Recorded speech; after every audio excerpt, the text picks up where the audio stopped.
High everyone, welcome to my channel. আশা করি তোমরা সবাই ভালো আছো, সুস্থ আছো এবং পজিটিভ আছো। আগামী দিনগুলো তোমরা আরো বেশি পজিটিভ হোক, তোমাদের জীবনের সমস্ত বাধা বিঘ্ন অতিক্রম হোক, এই কামনা, এই বাসনা নিয়ে আজকে ভিডিও শুরু করছি। ভিডিওর প্রথমেই আজকে একটা রেমেডি বলবো। রেমেডিটা হচ্ছে এটা। সিট্রিনের সম্পর্কে তোমরা অনেকেই জানো।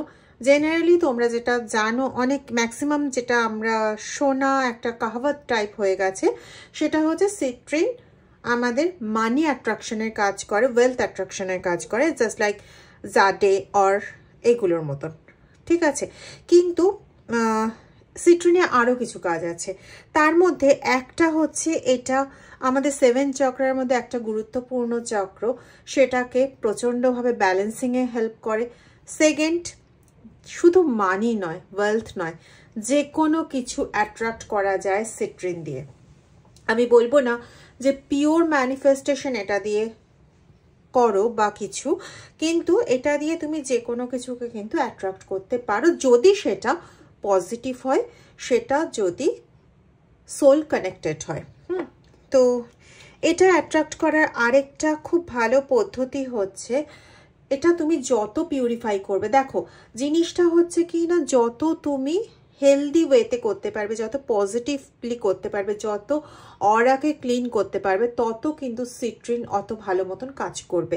তো একটা কাজ করতে পারো, সেটা হচ্ছে যে ক্লে সেজ অয়েল যে কোনো কোম্পানির নিতে পারো। আমার কাছে এখন বর্তমানে এটা রয়েছে, বড় তো রয়েছে কিন্তু বর্তমানে ছোট কন্টেনার এটা রয়েছে আমার কাছে। তো ক্লে সেজ অয়েল হাতের মধ্যে নিয়ে কতটুকু না, যেটুকুনি তোমার কাছে যে সিট্রিনই থাকুক না কেন, সেটাকে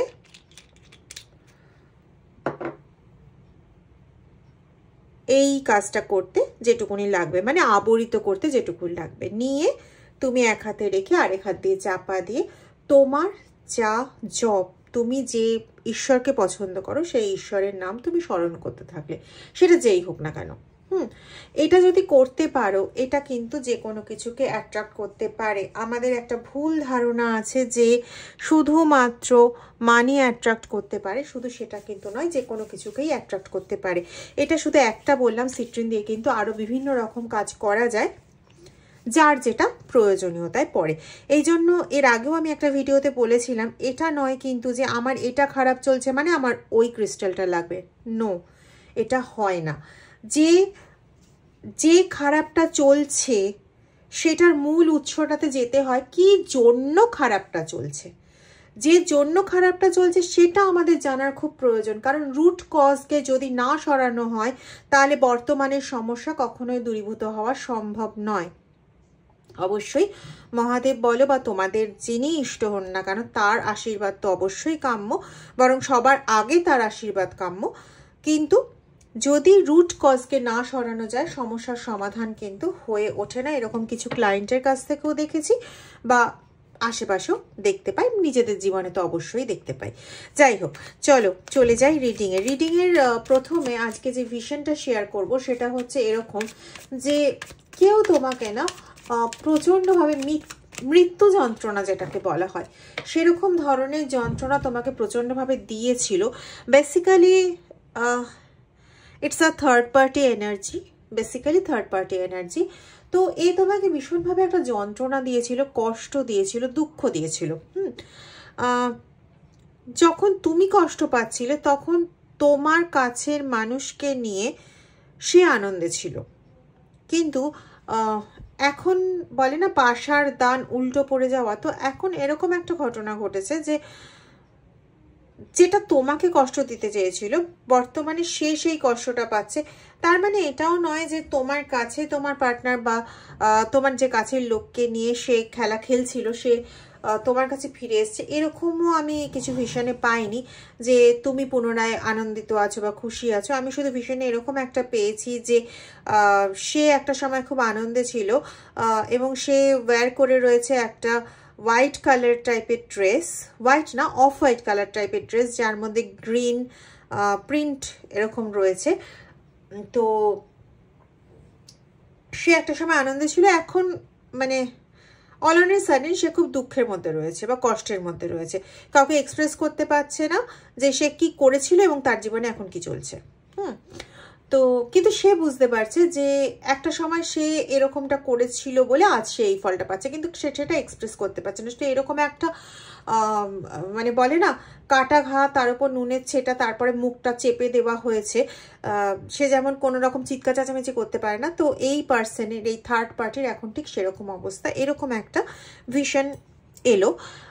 চলে যাব ডিটেলড রিডিংয়ে। তার আগে বলি অ্যাজ ইউজুয়াল রিডিংটা টাইমলেস, রিডিংটা জেন্ডার স্পেসিফিক নয়, রিডিংটা সমস্ত জোডিয়াক সাইনের মানুষের জন্য। এবং তোমার সামনে যখন রিডিংটা আসবে, হতে পারে রিডিংটা সেই সময়ের জন্য উপযুক্ত, বা রিডিংটা আগামী 7 মাসের মধ্যে তোমার জীবনে কোনো রকম প্রভাব আনছে। জানি না কেন বললাম 7 মাস, তোমরা বলতে পারবে। ওকে, দেখো কুইন অফ কাপসের এনার্জি এসছে। তো কাপস, আমি এর আগেও বলেছি, কাপস কথাটা দিয়ে আমরা রিলেশনশিপকে ডিনোট করি, এবং একটা রিলেশনশিপের রানী হয়ে সে একটা সময় বসেছিল। যেরকম দেখছিলাম ভিশনে কি, যে সে একটা সময় প্রচণ্ড প্রচণ্ড আনন্দে ছিল, মানে এতটা আনন্দ হয়তো কারোর জীবনে ঘটেই না, এতটা আনন্দে সে ছিল। এবং এখন সে প্রচণ্ড একটা রাহুর দশার মধ্যে পড়ে রয়েছে, 4-এর এনার্জি রয়েছে, 4-এর এনার্জি রয়েছে। তো এখন সে রাহুর দশার মধ্যে পড়ে রয়েছে, মানে তার জীবনে কিন্তু এখন এমন কিছু ভালো ঘটছে না যেটা তার জীবনে ছিল, ঠিক তার অপোজিট ফেসটা সে এখন দেখতে পাচ্ছে। তো যাব আরো ডিটেলসে। ওম নমঃ শিবায়। এগেন দেখো 6-এর কার্ড, কার্ডগুলো ভিজিবল কিনা ঠিক মতো জানাবে। 4, ওকে,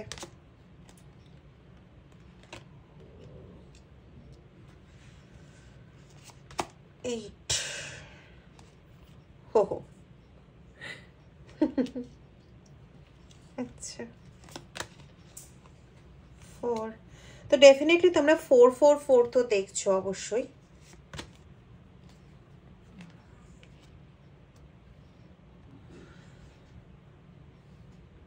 দেখো একটা সময় এখানে ইউনিকর্নের এনার্জি এসছে, মানে বাস্তব সত্যতার থেকেও কাল্পনিক যে আনন্দের জগৎ, সেই জগৎটাই তার কাছে যেন বাস্তব জীবনে উঠে এসেছিল, এবং সে সাহস করে সিংহের মুখে হাত দেওয়ার মতন একটা কাজ করেছিল, যে তোমার কাছ থেকে তোমার যে লাভিং এনার্জি, সেই লাভিং এনার্জিকে সে নিজের কাছে টেনে নিয়েছিল, এবং সেখানে সে মনে করছিল সে অসাধারণ, মানে অসামান্য আশীর্বাদ পেয়েছে, অসামান্য সমস্ত কিছু পেয়েছে, ঠিক আছে, এই ধারণাটা তার মধ্যে হয়েছিল। এবং সে তখন একটা জাগতিক আনন্দের একটা স্বর্গরাজ্যে বিরাজ করছিল, ঠিক আছে।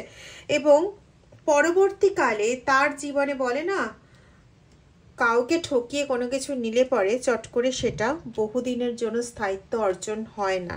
তো এখানে দেখো সেই এনার্জিটাই, যে এতদিন ধরে ঠকিয়ে সেই তোমার লাভেবল পার্সন বা তোমার কাছের যে পার্সন, তার এনার্জিকে ক্যাচ করে তাকে নিজের করে নিয়ে দীর্ঘদিন, বলা যেতে পারে 5 থেকে 7 বছর, কারো কারো ক্ষেত্রে 13 বছরের একটা এনার্জি পাচ্ছি, তার সঙ্গে থাকার পর, তার সঙ্গে চলার পর, এটা যে শুধুমাত্র এক্সট্রা ম্যারিটাল অ্যাফেয়ার্স সেটা কিন্তু আমি বলবো না, কারণ এখানে ম্যাক্সিমাম এনার্জি যদিও বা এক্সট্রা ম্যারিটাল অ্যাফেয়ার্সের পাচ্ছি, তবু এখানে আরেকটা এনার্জিও কিছু রয়েছে, যে এনার্জির কিন্তু কোনো নাম নেই। হতে পারে বন্ধুত্বপূর্ণ এনার্জি, হতে পারে কোনো এনার্জি, মানে নামবিহীন হয় না, যে নামবিহীন এমন সম্পর্ক যেটা মানুষের মনে এমন ছোঁয়া রেখে দেয়, যে ছোঁয়াটা মানে মনে হয় যেন ওই সম্পর্কের ওপরে আর কিছু নেই। তো এরকম একটা গডলি একটা সম্পর্ক তৈরি করে রেখেছিল তোমার থার্ড পার্টি তা তোমার লাভেবল পার্সনের সঙ্গে, ঠিক আছে। আর that is not actually extra marital affairs, ওটা একটু অন্য ধরনের কিছু, বলা যেতে পারে এক্সট্রা ম্যারিটাল অ্যাফেয়ার্সের থেকেও বড় কিছু, ঠিক আছে। তো এখন তার ঘাড়ে যে করাঘাতটা পড়ছে সেটা কিন্তু অদৃশ্য শক্তির দ্বারা পড়ছে, এবং এই অদৃশ্য শক্তির দ্বারা যে করাঘাত পড়ছে সেখানে কিন্তু মেন রুট কজ বুঝতেই পারছো, একদম কোনো বাঁধন শক্তি বা বন্ধন শক্তি যেটা এই তোমার থার্ড পার্টির ওপর ক্রিয়া করছে। তোমার থার্ড পার্টির পরিচিত কোনো ব্যক্তিত্ব হবে, ডেফিনেটলি তোমার থার্ড পার্টির পরিচিত কোনো ব্যক্তিত্ব, যে ব্যক্তিত্ব তোমার থার্ড পার্টির শত্রু এবং তোমার থার্ড পার্টির বিরুদ্ধে বিভিন্ন রকম স্পেল ওয়ার্ক বলো বা তন্ত্রকাজ বলো, এই সমস্ত কিছু করছে এবং তারই কাজের প্রভাবে আজকে তোমার থার্ড পার্টি তোমার কাছের পার্সনকে হারিয়ে বসেছে। সেই থার্ড পার্টি এমনই ছিল যে একদিন তোমার পছন্দের পার্সনকে তোমার থেকে সরিয়েছিল, সেই থার্ড পার্টি আজ তার নিজের পছন্দের পার্সনকে, মানে তোমারই পছন্দের পার্সন বলতে গেলে পরোক্ষভাবে, আজ সেই পার্সনকে হারিয়ে বসে আছে। কিন্তু এমন একটা অবস্থা যে সে মুখ খুলে আর কিছু বলতে পারছে না। তার কারণ আর কি বলবে এখন মুখ খুলে? এককালে তোমার সঙ্গে প্রচণ্ড ঝামেলা করেছে, প্রচণ্ড ঝগড়াঝাটি করেছে, এমন কিছু দেখাতে চেয়েছে। ইয়েস, এমন কিছু দেখাতে চেয়েছে। দেখো, দুটো এসের কার্ড এসছে। তো খুব তাড়াহুড়ো করে তোমার কাছ থেকে সমস্ত কিছু সরানোর চেষ্টা করেছিল। তো মানে এখানে এমন একটা ব্যাপার যে তখন এটাই দেখানোর চেষ্টা করেছে যে সে তো কিছু করেনি, যা করেছে তোমার হাজব্যান্ড হোক বা তোমার লাভড ওয়ান করেছে। ঠিক আছে, সে নিজে এসছে বলেই তোমার থার্ড পার্টি তার দিকে এগিয়েছে। সে তোমার থার্ড পার্টি তাকে স্ন্যাচ অ্যাওয়ে করার জন্য এগোয়নি। এরকম ধরনের বক্তব্য তোমার সামনে সে পেশ করেছিল এবং তোমার সঙ্গে যথেষ্টভাবে খারাপ ব্যবহার কি না করেছিল তোমাকে, মানে এমন একটা অবস্থা সৃষ্টি করেছিল যে তুমি নিজেকে, সোজা কথায় তুমি নিজেকে ফাঁসির দড়িতে ঝুলিয়ে দাও। এটাই তার বোধহয় উদ্দেশ্য ছিল, যে তুমি কোনোভাবে সরে যাও, ওয়াইপ আউট হয়ে যাও ওদের দুজনের জীবন থেকে। ঠিক আছে, তো পরবর্তীকালে ঘটনাটা এমনই হয়ে যায়, পাকে চক্রে পড়ে ওই দশচক্রে ভগবান ভূতের মতন এমনই হয়ে যায় অবস্থাটা যে এই ব্যক্তি, দেখো শুনতে খুব খারাপ লাগবে কথাটা, কিন্তু কথাটা এরকমই যে তোমার, আমার বারবার হাজব্যান্ড টার্মটাই মানে আসছে বারবার, যাই হোক, তোমার যে পার্সন, এই পার্সনের স্বভাবটাই এরকম যে সে নতুন কিছুর দিকে আকৃষ্ট হয়। আশা করি বুঝতে পারছো। এর থেকে বা মানে এর থেকে বেশি ওপেন আমি বলতে চাইছি না। তো সে নতুন কোনো পার্সনদের দিকে আকৃষ্ট হয়, এটাই তার লক্ষণ, এটাই তার লক্ষ্য। তো যখন তুমি ছিলে, তুমি প্রথম ছিলে, তো তোমার দিকে আকৃষ্ট ছিল। কিছুদিন পরে অন্য একজনের দিকে আকৃষ্টতা আসে, যেটা তোমার থার্ড পার্টি হয়ে দাঁড়ায়। পরবর্তীকালে আবার নতুন কাউকে ভালো লেগে গেছে, তো সেখানে তোমার থার্ড পার্টি এখন তোমার অবস্থায় পড়েছে। এটাই হচ্ছে ব্যাপার। এবার এই অবস্থাটা থেকে মুক্ত করে তুমি অবশ্যই তোমার পার্টনারকে ফিরিয়ে আনতে পারো, কিন্তু কথাটা হচ্ছে কিছু কিছু পার্সনের ক্ষেত্রে আমি এটা মানে কিছু কিছু ভিউয়ার্সের ক্ষেত্রে আমি এটা পাচ্ছি যে তোমরা যদি জোর করে ফিরিয়েও আনো তাহলেও খুব একটা লাভ হবে না। হয়তো 7 মাস বা 9 মাস, তারপরে আবার পুরনো, বা 13 মাস, তারপরে আবার পুরনো ভূমিকায় ফিরতে দেখবে তোমার পার্টনারকে। কিছু কিছু মানুষের ক্ষেত্রে অবশ্যই তোমরা যদি সঠিক উপায় ফিরিয়ে আনতে পারো তাহলে তিনি অবশ্যই ফিরে আসবেন। কিন্তু এখানে কিন্তু দুরকম এনার্জি বর্তমান রয়েছে। আর কিছু কিছু পার্সন রয়েছেন যারা, মানে আমার ভিউয়ার্সের যারা লাভড ওয়ান, হতে পারে মেল হতে পারে ফিমেল, এখানে মেল এনার্জি আমি প্রচুর বেশি পাচ্ছি। যাই হোক, তারা না কোনো কিছু বন্ধনের মধ্যে আবদ্ধ হতে চান না, মানে কোনো পার্টিকুলার সম্পর্কের বন্ধন, মানে বলতে চাইছি ধরো যে আমার ওয়াইফ, বা আমি একজন পিতা, বা আমি একজন হাজব্যান্ড, এইরকম কোনো বন্ধনে উনি আবদ্ধ হতে চান না। বা আমি কোনো বাড়ির ওয়াইফ, আমি সন্তানের বাবা মা, আমি সন্তানের মা, আমি সন্তানের বড় করার দায়িত্ব আমার, বা আমার এগুলো করণীয়, আমার এগুলো করা উচিত, এই রকম কোনো বন্ধনের মধ্যে উনি আবৃত হতে চান না। উনি নিজেকে এমন একটা ক্যারেক্টার হিসেবে রাখতে চান যেখানে স্বাধীনতার সত্তাটাই হচ্ছে সবচেয়ে বড়, তার ওপরে আর কিছু হতে পারে না। তো এরকম একটা সত্তা নিয়ে তিনি বিরাজ করেন এবং নো ম্যাটার তার কাছে যে সে আগে আপনাকে বা তোমাকে কষ্ট দিয়েছিল, এখন আরেকজনকে কষ্ট দিয়ে আরেকজনকে এখন আনন্দ দিচ্ছে। তার লক্ষ্য এটা নয় যে কে আনন্দ পেল কে কষ্ট পেল, তার লক্ষ্য এটা যে আমি কি করে ভালো থাকবো। তো এইটা হচ্ছে মেন ব্যাপার। তো যাদের ক্ষেত্রে লক্ষ্যটা এরকম তাদের ক্ষেত্রে আমি বলবো সেই সমস্ত ভিউয়ার্সদের তোমাদের তাকে ফিরিয়ে আনার চেষ্টা করে কোনো লাভ নেই। তোমরা হয়তো সাকসেসফুল হলে, কারণ এমন সত্যি রেমিডিস রয়েছে যেখানে ওই স্পেল ওয়ার্ক বা এই সমস্ত কিছুকে কাটিয়ে বশীকরণ না করেও তোমার পার্টনারকে তোমার কাছে ফিরিয়ে আনা যায়। কিন্তু তার যদি স্বভাব এটা হয়ে থাকে, তো তোমার সে কাজ করে তাকে ফিরিয়ে আনাটা ওটা পার্মানেন্ট হবে না, ঠিক আছে? কিন্তু বাকিদের ক্ষেত্রে অবশ্যই পার্মানেন্ট হবে। তো তোমরা সেরকম বুঝেই যাদের আবার সংসারটাকে গড়ে তোলা, কারণ তোমাদের সবারই একটা সংসারটাকে আবার ফেরত পাওয়ার একটা অটুট আকাঙ্ক্ষা রয়েছে, তো বুঝে এগো, যা করবে বুঝে করো, কেমন? ভালো থেকো।